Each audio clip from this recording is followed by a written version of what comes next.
I'm Susan Drumm, and welcome to the Enlightened Executive, where your personal evolution sparks your leadership evolution. Each episode, we feature groundbreaking techniques and strategies to help you get the edge in personal and leadership effectiveness.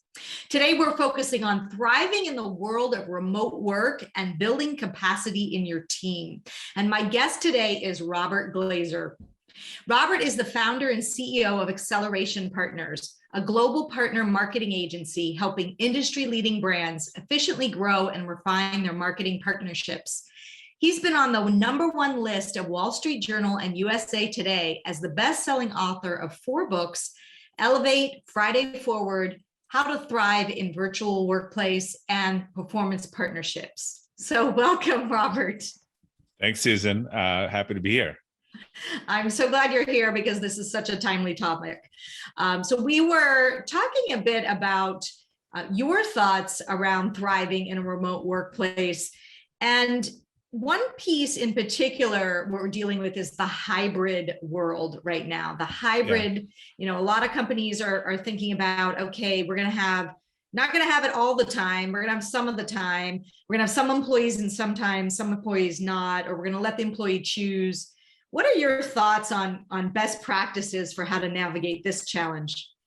Yeah, so I agree with you. I think that hybrid is probably going to be the most common choice for a lot of organizations. And I think it's also the biggest risk. And I say that because I think hybrid needs to be a strategy, not the absence of a strategy.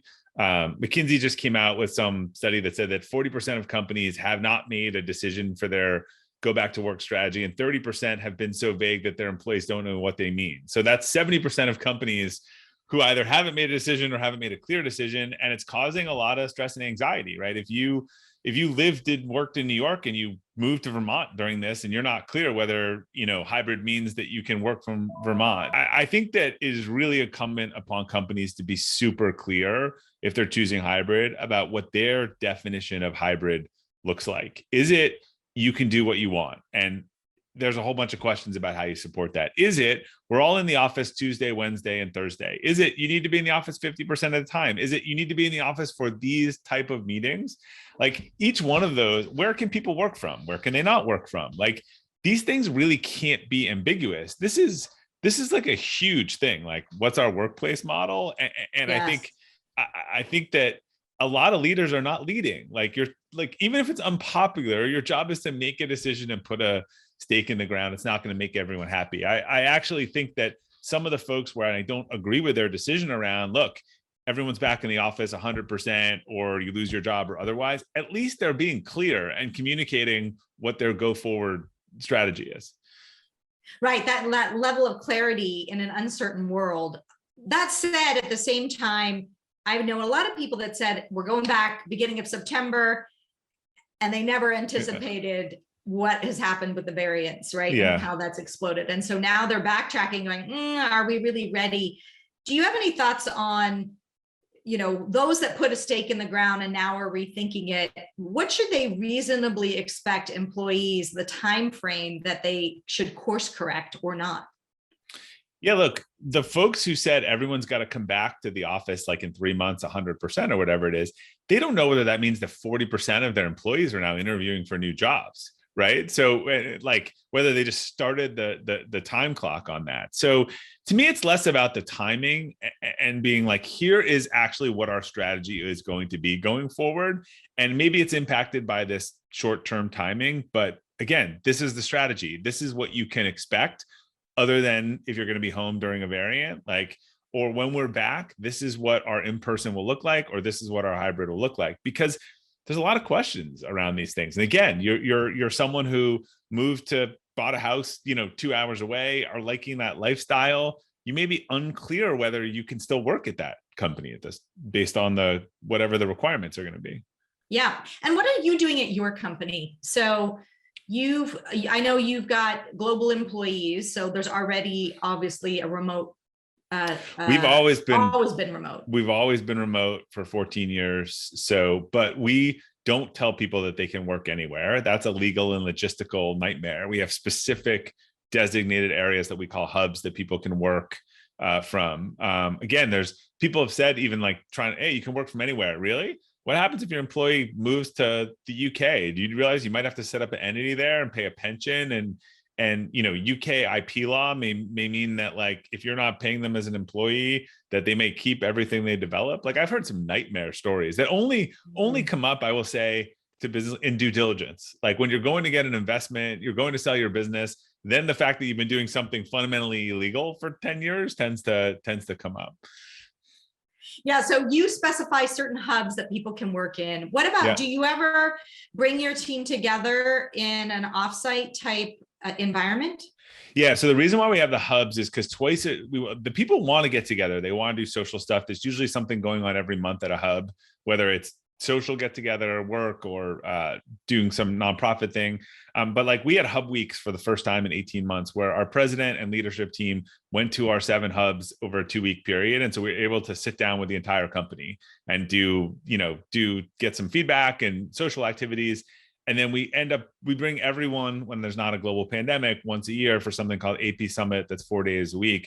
Actually, like, our team, for being fully remote for 14 years, people see each other. They're out at clients, they're out doing stuff. Like, people have seen each other for the first time in the last month, and they missed it. Like, it does not mean, working from home does not mean there isn't a important social and human interaction component. It just means that, like, the requirement of me being in the office every day, if I'm crunching a spreadsheet for 8 hours like that day, why do I need to go be on the train for an hour and a half each way that day? It doesn't make a lot of sense.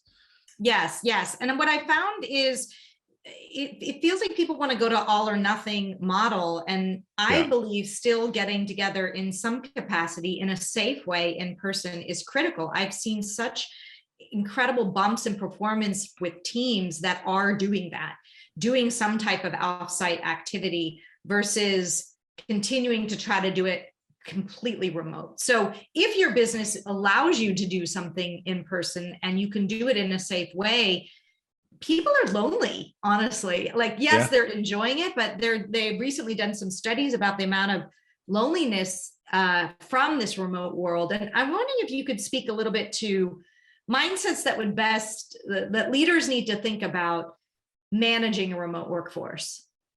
Yeah, look, you're trying to balance, like, a lot of the sort of ultimatums you see, they're honestly coming from, like, it reminds me of when the internet happened and you had these, like, older male CEOs who were like, well, I don't know how to use my email and I'm fine. And 3 years later, they didn't have a job, right? And a lot of these mandates seem to be coming from these, like, older male CEOs who feel that their power dynamic is slipping away, and they're saying, like, we can't do this without all this stuff, when they just had, like, Goldman Sachs record-breaking earnings, like, with everyone working from home. So it feels like, when you take this extreme thing, it feels like you're like, almost like people feel like they're being lied to. Like, you're saying, like, this is terrible, but clearly, like, it wasn't terrible. There's a lot of things missing, as you're saying. So it would be better, to be honest, say, look, we think the office environment's really important. We think people getting together in teams. And so here's how we're going to do this, but obviously,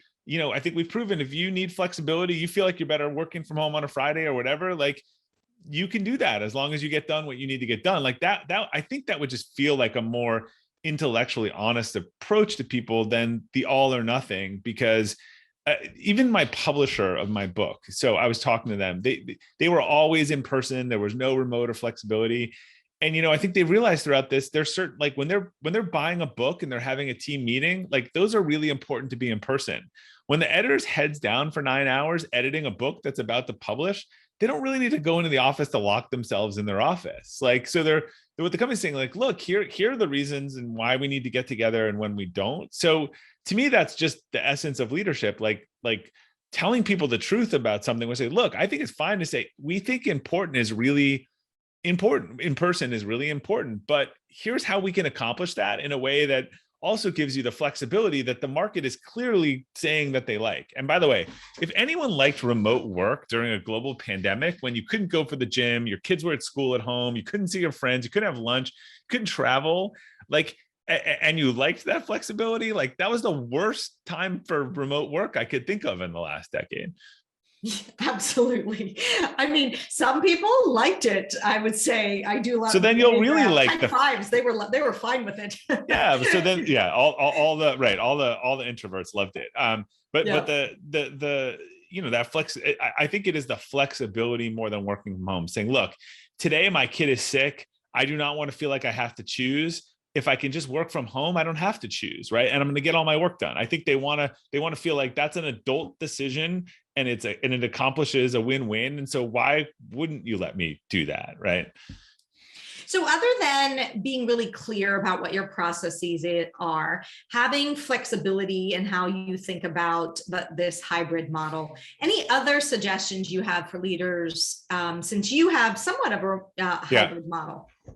So the most important things, I mean, the book is broken up sort of what employees need and what employers need to do.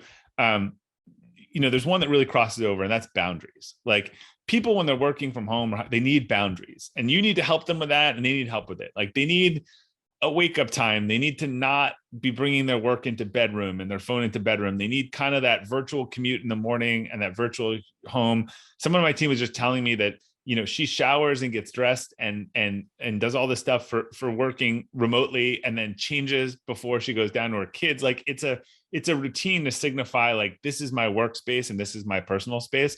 The more the boundaries have been thrown out, the more people have gotten stressed out. And that, look, that's partially on the employee, it's partially on the company to not email them all night and send hours, emails from all hours of night. One of the biggest tricks I do, if I'm emailing people after hours, I always use delayed delivery and make that email come during the next day's business hours, so that I'm not creating the need to reply at 10 o'clock at night.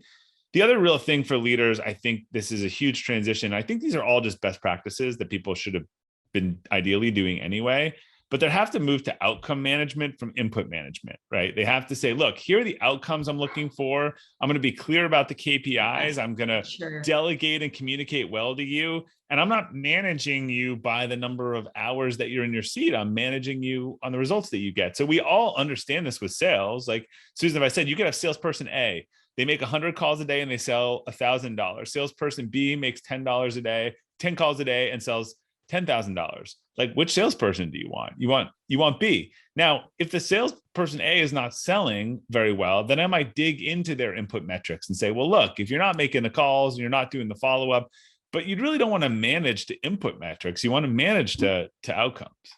Yeah, absolutely. I call it in delegating, or in training and delegating, you want to be outcome delegation versus task delegation as well, where it's like individual tasks. And it's the same thing by counting hours. And I think leaders, one of that, they feel a sense of control when they know I think initially a lot of leaders said to me, I don't know if people are really working. Like, well, if you don't know from what they're producing, then you need to be clear on what the outcomes are that you're that's a you problem, right? Like, if you don't know if your team's producing, then you don't have KPIs and dashboards and metrics that all roll up into organizational goals, right? I mean, that's a you problem, not an employee problem. Yeah, absolutely. So we talked a little bit about building capacity. Tell me more about your thoughts on how to help leaders build capacity in their organization. Yeah, I mean, it seems really simple, but this formula we sort of unlocked long ago, which was like, if we wanted to grow the organization and we wanted to grow our people with it, like, how do we just make our people better holistically? Like, what are the, like, productivity, leadership, time management, health, energy? Like, these are things that people need to get better at performing at a higher level holistically. You don't see a lot of people who are fundamentally different in work than at home. They're exhausted at home and tripping over themselves, and they come to work with a ton of energy, or they're really good at prioritization at work, but then they can't prioritize everything at home. These are universal skills. So we spend a lot of time on those holistic sort of leadership and capacity building skills. That, for a lot of people, starts with helping them understand their personal core values, because I think as a leader, it's really hard to lead authentically, not aligned with your values. And if you're not clear on that stuff, you're probably doing a lot of the wrong things. So we've invested a lot of time and energy in that. People have breakthroughs, and sometimes they go work somewhere else or realize, oh my God, I'm doing the wrong thing with my life. But to me, that's the core of like actually helping someone get better and build their capacity at a level where it adds value to your organization, but it also adds value to their lives overall. Yeah. And you're saying you start that with a values discussion, both their individual values and how well they match with the organizational values.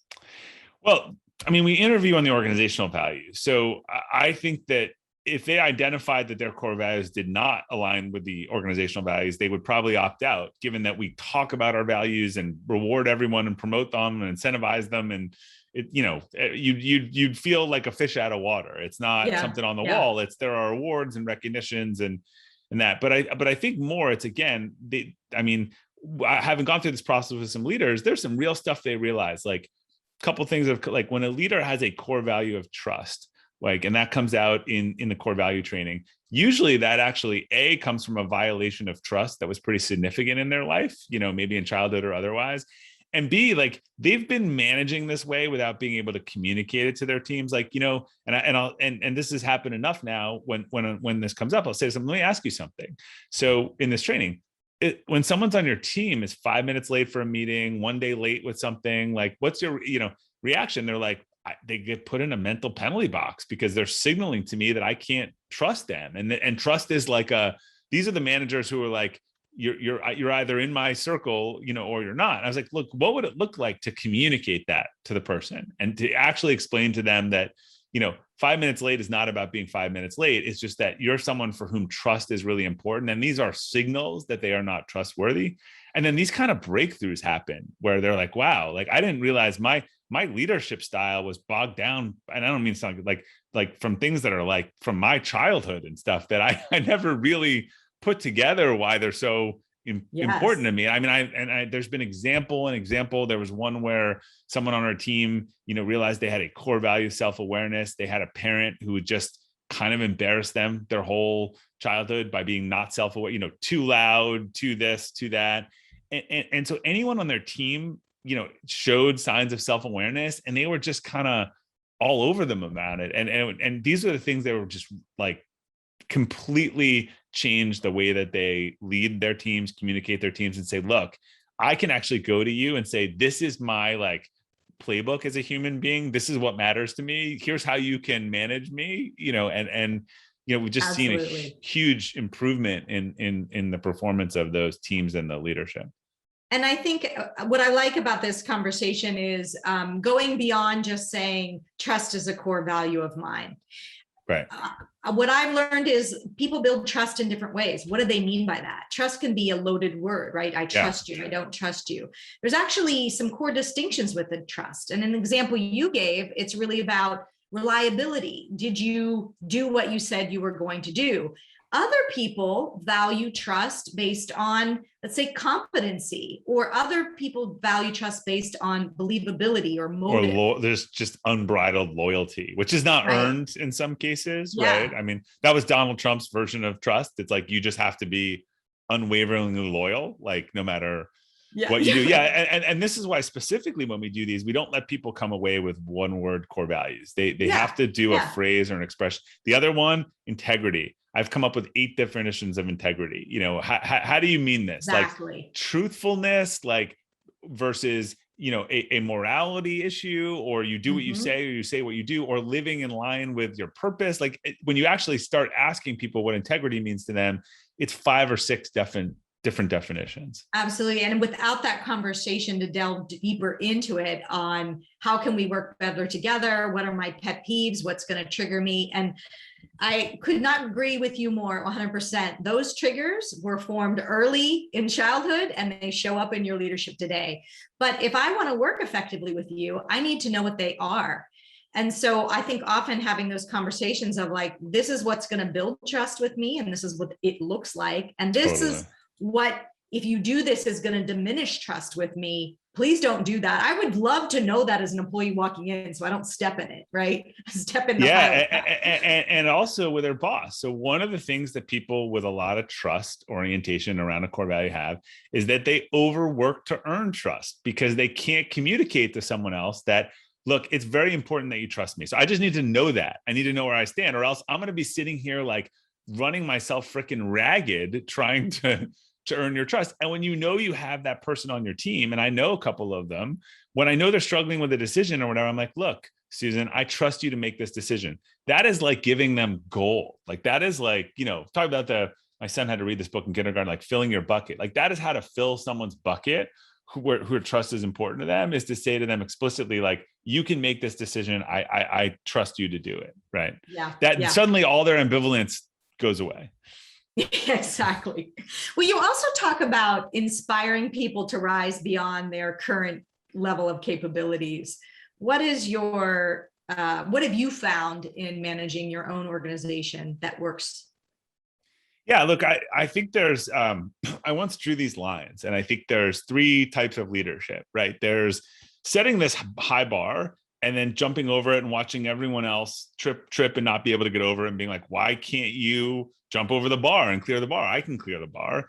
Then there's the organization just lower the bar so that everyone jumps over it, but like nothing is really being accomplished. And I think there's this third thing where you actually raise the bar higher in the first thing, but you are on the backside, like holding hand, trying to get everyone up over it and saying, look, we have super high expectations here, high goals. I'm not going to lower these, but how can we help you? What do you need? Like, all this development stuff, and really feel like that person wants them, and they will know if they can't get over the bar, but they feel like that person did everything they could to help them try to achieve those objectives. And I think that's ultimately the highest performing organization. Yeah. So have you seen where you've raised the bar and you just ultimately saw the person couldn't rise to it? Did you keep that person anyway because they were good at their functional job and they couldn't move beyond? Sometimes that's a question for some leaders. So this is the whole subject of my next book, which will be Elevate Your Teams. But and I actually have a drawing and a graph on this. I think when an organization, let's say it's growing 30% a year, like that's the just demand curve that is needed, right? And there's people, so if you're pick a function like marketing. Well, if you're the lead person in marketing in a small company, you may be the marketing manager, and then it's a VP, and then it's a director. Well, depending on that curve, you probably can't evolve that quickly, right? If it's a 50% growth rate, like you can't go from a controller to a CFO in 3 years, a bookkeeper to a CFO in 3 years, even if that's the organization needs. So in a lot of those cases, that person has to understand that they're getting better, but what is needed is actually someone who has a capability set that starts above them, and that they'd really benefit from learning from that person, and that they're continuing to grow in their manager role. They were just an associate, now they're a manager. They're just not ready to be the director yet. Right. A lot of people just can't handle that from a pride standpoint. It's not that you need to let the people go. They're good culture fits. They're growing as a manager. It's just objectively, you need a director.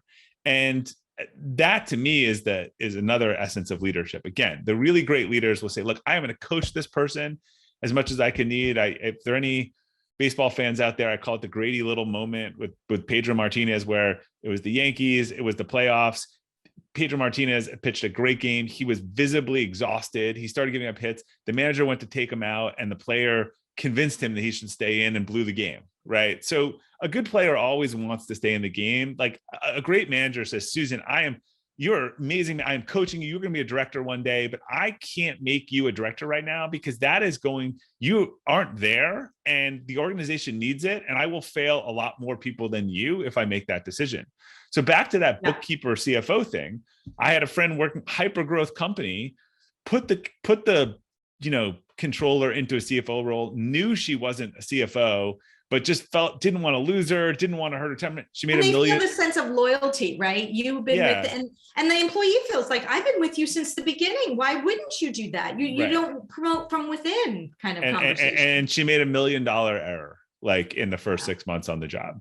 And to me, that is the quintessential example of, that was a great controller who was a bookkeeper. She was on a growth track, but they were not being intellectually honest with what the organization needed then, which was an experienced CFO. I've heard it recently said that we need to start thinking about this pandemic in a different terms, an endemic, meaning there's going to continue to be variants. We may be dealing with this for 10 years, maybe longer. And I think a lot of CEOs and people in general thought, okay, we just have to suffer through this for a year, okay, year and a half, okay, pandemics last 2 years, we should be done when everything can go back to normal. And I think what we're learning is there is no normal anymore. Like we have to shift to a new way of living. And I would love to hear your thoughts on what does that mean for many CEOs and leaders? What do they need to shift in their own mindset as you think about this being the new way of working? Yeah, look, I think you said it perfectly. We are not going back to 1999. I'm sorry, to 2019. We're also not going back to 99. Right. Not go back to 2019, because if you actually look at what's happened, mostly trends have accelerated maybe 5 years that were already in play. The shift to digital, my parents never ordered from Instacart in their life before the pandemic, and now they're not going to the grocery store every week. So I think a lot of these changes and stuff, again, I think people are just hoping, if you're clinging on it back to going to 2019, it's not there. I mean, you and I both know Eric Huberman. Eric's a great example of, built out this multi-million-dollar space. It was cool. It was swanky for his company, didn't believe in remote work. They went virtual for 18 months. He asked his company, what do you want to do? And 90% never want to go back to an office again. So they're like, let's get rid of the space. Eric did what most people haven't done, which is not get caught up in the sunk cost fallacy of, we did this, we were here, I got to double down, I have these office leases. The best decision that you can make for your team, your organization, or otherwise about the future of work is looking forward and talking to them now and understanding where the market is today. You've got to get over the sunk costs and the decisions that you made years ago. And I think there's organizations that are doing that, and they're just doing it quickly. And we talked about this a little bit at the beginning. I think there's others that are wavering, and that's not leadership. Leadership is putting a stake in the ground and not realize whatever you choose is not going to make everyone happy. But not choosing anything is probably going to make more people unhappy. So I think the businesses that are doing well aren't waiting to go back to anything. They're going forward, and they're figuring out what the best strategy for their business is, what their workplace strategy is, and even bigger going forward. What's my new talent strategy? Do I build Yes. if I need 100 designers, do I think about building a team in Sao Paulo or where there's a ton of design talent? So they're the ones sitting there with a whiteboard saying, how do I take advantage of these changing things? Because I don't think they're not going back. Yeah, absolutely. Well, I'm thinking how to help people in this circumstance. So your new book, tell us a little bit about that, and where can people learn more about getting themselves up to speed with what the current environment and current reality is requiring of them and their leadership? Yeah. So How to Thrive in the Virtual Workplace. It's available anywhere books are sold, online, probably now for a lot of people, Amazon. Like I said, the book is 2 parts. I think it's the people part of, if you want to be an employee who's working, remotely or hybrid most of the time, what does that look like for you, and what does good look like? And then for an organization, what is it going to look like to adopt this? And it's based on a lot of our own experience over a decade and talking to a lot of other CEOs and best practices that we've seen across the organizations that have made that shift. So that's available, again, bookstores or at www.robertglazer.com. There's a course on the website that goes to it. And I think for a lot of people, again, realizing just a lot of these decision points that they're going to have to figure out, like we said before, yeah, okay, I want to be hybrid. Well, what is your version of hybrid look like? Because I've heard 10 different versions of hybrid. So realizing that's a nice first step, but then there's steps 2, 3, 4, 5 that follow that. And I have spoken to a variety of management teams lately at medium to large organizations, and I am shocked how they are not anywhere down this road on where they need to be, where people are getting ready to come back to work in the next couple of weeks or months.